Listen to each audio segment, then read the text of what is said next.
delighted to be joined by Paul Davies for Business Outlook, where we look back at 2022 and what may be in store for 2023. Paul is a partner at James Cooper Kreston, a firm of accountants, business advisors, and restructuring and insolvency specialists. Paul is a registered insolvency practitioner and the current president of the TMA, the Turnaround Management Association. Welcome, Paul, and thank you for agreeing to take part in Christie & Co.'s Business Outlook. Hi, Stephen. Thanks for the invite. It's great to talk to you. I'd like to start by talking about the TMA. I believe one of the key objectives of the TMA is to assist troubled businesses manage periods of dramatic change. And the last few years, we've certainly seen dramatic change on an unprecedented scale, characterised not just by the pandemic, but we've seen its after effects and a challenging economic recovery. How's the TMA and its members cope with that, and how have they been supporting businesses throughout this period?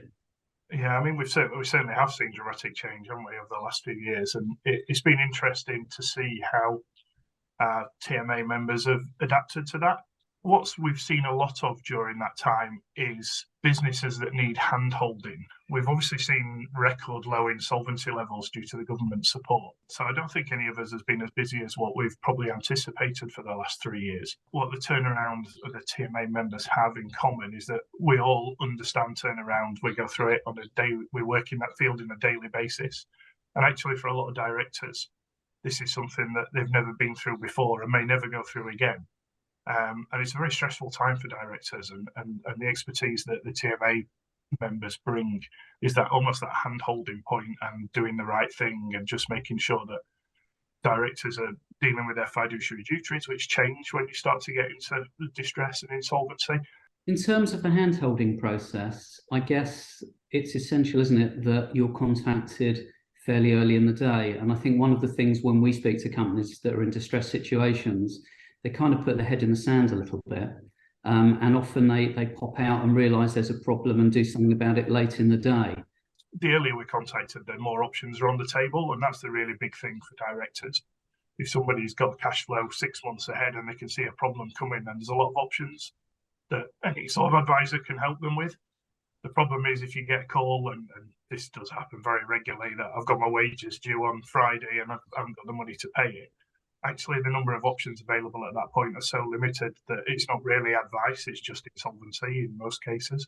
It's too late in the day. So yeah, absolutely. I don't think there's a TMA member out there that won't tell you that we need to be contacted as soon as possible.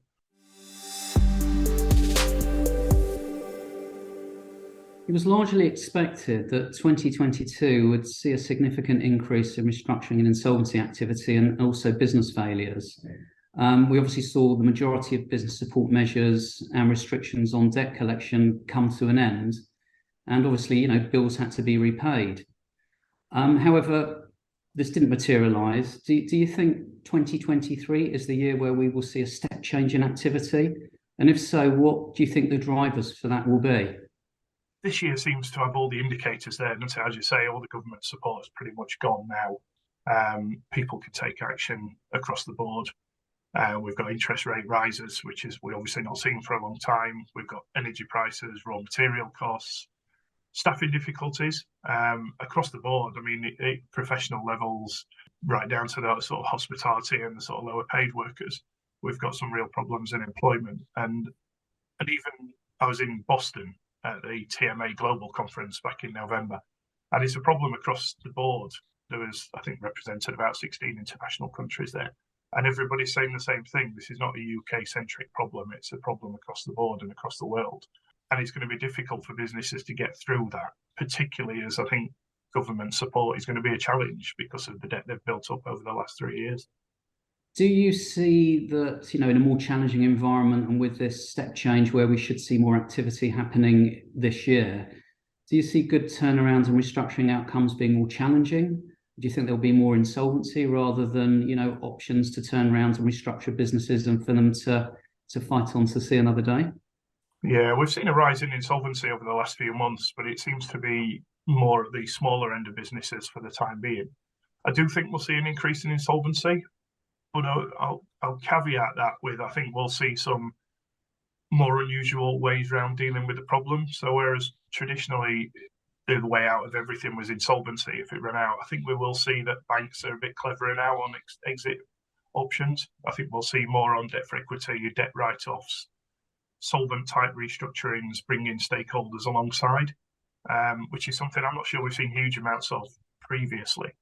But the high street are more supportive than they certainly were pre the global financial crisis. But they obviously got the blame for that one and got some bad publicity with it. And I'm not sure that they're going to want to be seen to be doing things that give them bad press. Now, obviously, that's really at the high street level. Some of the smaller lenders, and there's a huge number of lenders and backers out there. They're all going to have different ideas on how aggressive they want to be and how they want to exit scenarios. But of course, the other issue is asset value. And the last thing you want to do is try and recover your asset values when the market's at the bottom. You mentioned smaller companies where we've seen, more business failures. And I think if you look back at the insolvency statistics, whilst insolvency numbers are lower than the pre-pandemic period, the one process that seems to be driving insolvency and business failure is creditors' voluntary liquidations, where these smaller companies that you've referred to, who are, have minimal assets, they're small businesses, they've been voluntarily liquidating their businesses. And as I say, that's been driving the numbers. Do you think that we'll see CVLs more in the medium-sized businesses going forward? Owner-managed businesses have got the same problem regardless of size to some extent. They've obviously built up debt over the last 2 or 3 years. They've taken a lot of government debt, which is very difficult to restructure. And I think an owner-managed business is going to look at it regardless of size and say, well, actually, am I making any money out of this? Is there a benefit for me to continue trading? Or actually, is it better for me to go and get a job rather than keep running my business for the benefit of all the banks that I borrowed the money off over the last few years? And that's regardless of size. It's easier to make that decision at a smaller level than it is at the medium-sized level. But it is a decision that will need to be made at some point, I think. So I think we will continue to see CVLs.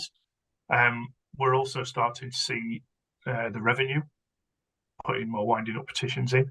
And whilst they've been supportive during the COVID period, and they're still supportive in comparables to pre-COVID, but what they want now is an agreed plan on the way forward. And they're pretty open to some interesting plans that they wouldn't have been open to 3-4 years ago. But actually, what it does is it focuses the mind of the company to say, here's your plan, you're going to stick to that plan. And if you don't stick to that plan, here's a winding up petition. And actually then they can say, well, we tried, we gave them a plan, they didn't adhere to the plan that they put forward. And actually all bets are off now. So the revenue are being more aggressive than they have been, but certainly not as aggressive as they were pre-COVID.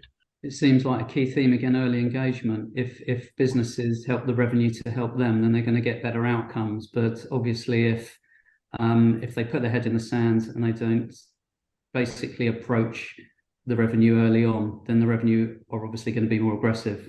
Yeah, and the critical thing is to get your plan right. So if you don't have cash flows and you're not quite sure what you can afford, don't just put a plan into the revenue because you're not going to get, you rarely get a second chance at it. So actually make sure what you're saying to the revenue you can afford is something you can stick with and you can do for the period that you're promising. Because we do see a number of businesses that'll say, well, I'll pay you X £1,000 per month, and when they look at the cash flow, they can't afford it. And the problem is they won't get another go at it. So you need to be very careful, either get advisors on board and make sure you're comfortable that the number you're suggesting you can keep paying, because obviously you've got to meet your current liabilities at the same time. So it's really about getting a good advisor on board that can go through the numbers, analyse them and make recommendations that will be sustainable for the business to be able to meet its debts.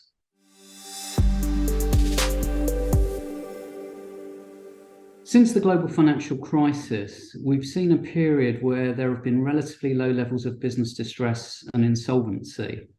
Is the profession prepared for any significant ramp-up in activity? The market has been significantly quieter than I think anybody imagined since 2009. And we haven't seen huge numbers of people coming into the profession. In fact, we've seen people leaving the profession and going into industry and into other businesses. And I think there is a potential shortage of skills in the insolvency industry. We're certainly nowhere near the numbers that we were 15 years ago. Having said that, the nature of the business is we are good at pivoting, and there are other similar skill sets that sit within similar professions. So for me, I'm obviously sat in a full accountancy practice, and I have a number of accountants that can come into it. We've got corporate finance, so we're obviously very transactional. So there are other areas where you can pull that skill set across. But I think it is a challenge, and we as an accounting practice still have a similar challenge to everybody else. Actually, recruitment is difficult. There aren't huge amounts of people out there, and particularly for us on the insolvency and restructuring side, trying to find skilled people is a challenge. There's, 3, 4, 5 job offers going out to everybody that's on the market. We all believe there will be more insolvency and business failure and restructuring needs going forward, but we don't know what the level of that will be. And it feels like that it won't be a tsunami, and hopefully it will mean that the industry can cope and there'll be enough resource out there to deal with cases coming through. Yeah, I think so, and I think we've seen insolvency change over the years. If we look back towards the start of my career, where there was a huge number of trading administrations, no real such thing as pre-packs at the start of, certainly when I moved to London 20 years ago, and you'd have a group of, I don't know, where was it, Grant Thornton at the time, maybe 20, 25 people out on site running a business while you tried to sell it. Whereas actually the introduction of pre-packs have taken away that trading period, and obviously the need for those numbers of staff to be on every case. So I don't think you need the requirement for the same number of people as you did in 15, 20 years ago. And there's other ways to put controls in place so that businesses can tick over without that sort of flooding of insolvency professionals into every aspect of running a business. We saw that the UK economy outperformed its G7 partners in 2021, and there were predictions that the economy would grow at around 4 to 5% last year. However, growth was very weak in the first 3 quarters of last year at, I think, only 0.6%. And it's possible that when the Q4 numbers come out shortly, it will show a contraction, which would be the second consecutive quarter of negative growth. What factors do you think can be attributed to such a poor economic performance, with effectively the economy going backwards? I think a lot of those predictions were made prior to and correct me if I'm wrong, prior to the Russian invasion of the Ukraine, which has definitely had a huge impact. And because of that, we've seen inflation rises, we've seen the interest rate rises, and we've just seen, I think, just a general confidence in household finances, which obviously has a big impact on that recovery. And I don't think they could have been predicted because of the invasion at the time. So whilst we came out of the pandemic and everything looked strong, and a lot of numbers went back very quickly to where they were previously, and some businesses that I've spoken to and dealt with were back to like-for-like levels almost immediately. Some other businesses have definitely been impacted and have struggled to get back to those sort of numbers. So it's definitely sector-specific. It's a real shock to the system when your mortgage goes from 1.5% to 5%. That's a very big number. And I think that means people will be reining in finances for some time. A huge part of the market are on fixed rates as well. And they're going to start coming to an end, and people are going to feel that hit straight away. And of course, borrowings for businesses are impacted as well as consumers. And I think it's fair to say that one of the reasons we didn't see a huge amount of distress and business failure in the recovery from the global financial crisis is because we've had a long period of ultra low interest rates for businesses. Obviously, that's changed dramatically in the last year or so, with interest rates going up to the base rate to the highest since 2008. That's going to be a real challenge for businesses, isn't it? And that's going to obviously on its own impact and trip a few businesses up along the way, I guess. Yeah, absolutely. We saw the term zombie companies sort of appear back in 2009 of businesses that were not really spending, not really doing anything, paying their very low debt repayments and just ticking over, which wasn't really helping the economy, to be honest. And times have changed for those businesses. Suddenly their debt repayments are going to be significantly higher. But on top of that, they've also got all their overhead costs are increasing, their raw material costs are increasing. So I think we'll largely see an end to those zombie companies. So obviously, we'll see some good businesses also struggle because of those overhead costs and the debt repayments. They're entering into predominantly variable rates, and so suddenly interest rates have gone so high. There's an argument to say that government business support should be targeted to help viable businesses who are more productive and grow the economy, rather than supporting these so-called zombie businesses who just get by and service their debts, but are unable to pay debt off. Should we be worried that ongoing government support for all is ill-targeted? And by keeping the weakest businesses alive, such as the zombie businesses, we risk dragging the economy down and prolonging economic stagnation? I think the challenge for the government is twofold, really. One is, can it afford to keep propping up all these businesses? And I'm not sure where the money's coming from to carry on propping businesses up constantly. At some point, they're going to have to let them stand on their own 2 feet. And whilst targeting business sounds like a great idea in theory, and I totally agree, it would be a better way of doing it, is how do you target businesses for that? What criteria are you going to use? How are you going to find those businesses? The government at some point have got to just let people stand on their own 2 feet. I know from our experience at Christie and Co, when we're selling businesses in distress, particularly, we deal with a lot of administration sales where you get new investment, new people taking the business over, improving the business, and obviously making a much better performing business, which contributes to the economy. Yeah, absolutely. And the business loses the huge debt pile, which is causing a lot of problems at the moment post-COVID. That debt pile will go to a large extent, or certainly be restructured depending on how the sale goes through. But it puts the business in a much better position. And hopefully, in your experience, like mine, if there is a good underlying business, somebody will want to buy it.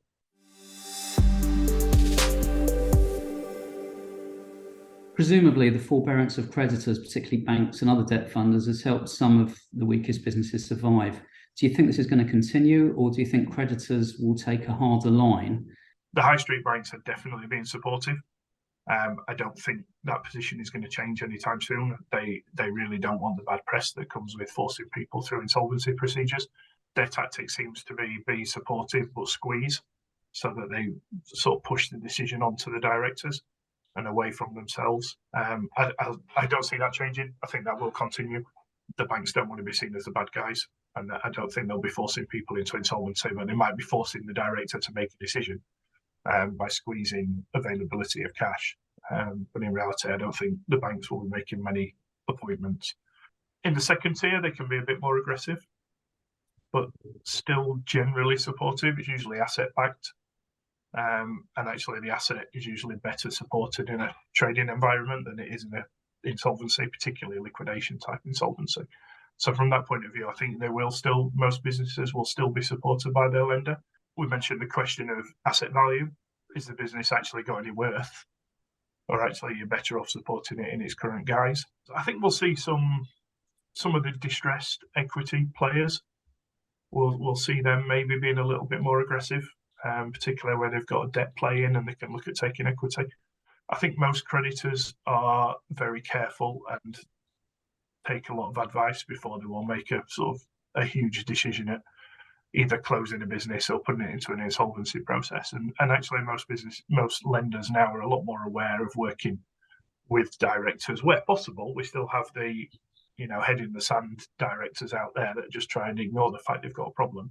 If the directors come to the table, then most lenders will be working with them going forward, which is why I don't think we'll see huge swathes in insolvency across the board, because there are other options out there. And I think lenders have become more aware of those other options. I think we'll see a lot more debt write-off, where we've got particularly a nice underlying business that just can't afford to repay its debt. I think we'll see a lot of debt restructuring or write-offs from lenders, and particularly from the high street, where they know it's going to be a better result than an insolvency will be.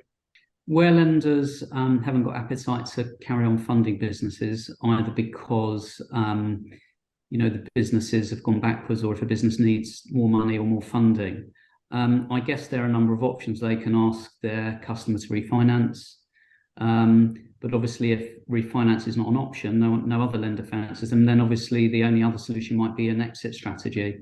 So do you expect that there'll be more non-performing assets coming to market for that reason? Yes and no. Yes, there will if we get to that scenario. The only thing I would say on that is there are a lot of people out there that have got money that are happy to lend to businesses at all levels. So regardless of how distressed you are, if you're asset backed in particular, then there's generally somebody out there that will lend you the money against it. Obviously, the higher the risk, the higher the cost.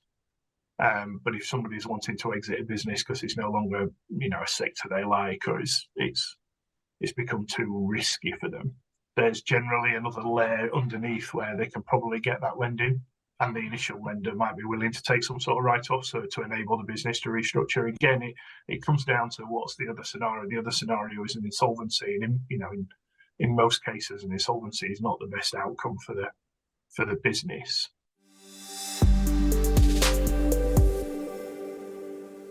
The most common factors challenging the market sectors Christie and Co operate in are cost pressures on business. What industry sectors did you see most impacted by these kind of conditions in 2022, and what sectors do you think are most at risk this year, and why?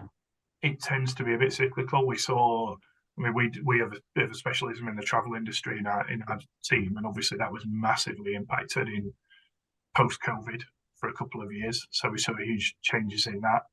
Construction has definitely been under pressure. Raw material prices seem to hit construction quicker than anywhere else. Going into 2023, I look at the sectors and the industries around, and I think, well, actually, who is going to benefit? I'm not sure anybody's going to be in a better position. It feels like something different to the 2009 crisis, which impacted certain businesses here. It feels like everybody's going to be impacted.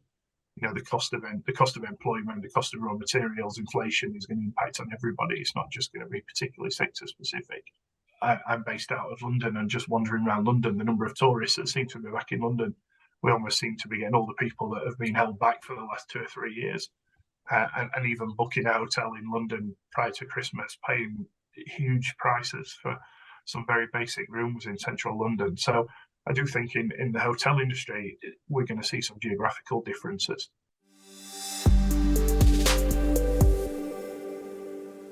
So, Paul, with both your TMA and restructuring and insolvency hats on, what are your top 3 tips for struggling businesses this year? Number 1, cash is king.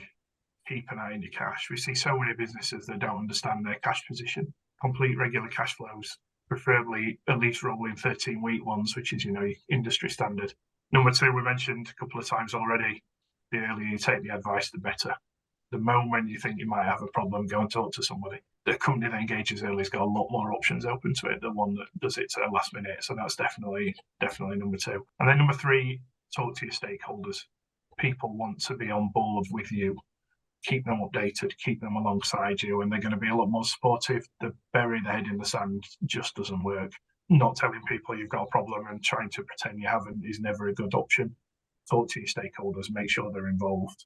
Thank you so much for your time, views and insight today, Paul. Evidently, it will be a challenging year ahead for business and the wider economy, and imperative for those who are in financial distress to seek help as soon as possible from the turnaround and restructuring profession. Absolutely. Thanks for the invite. It's good to speak to you. A pleasure.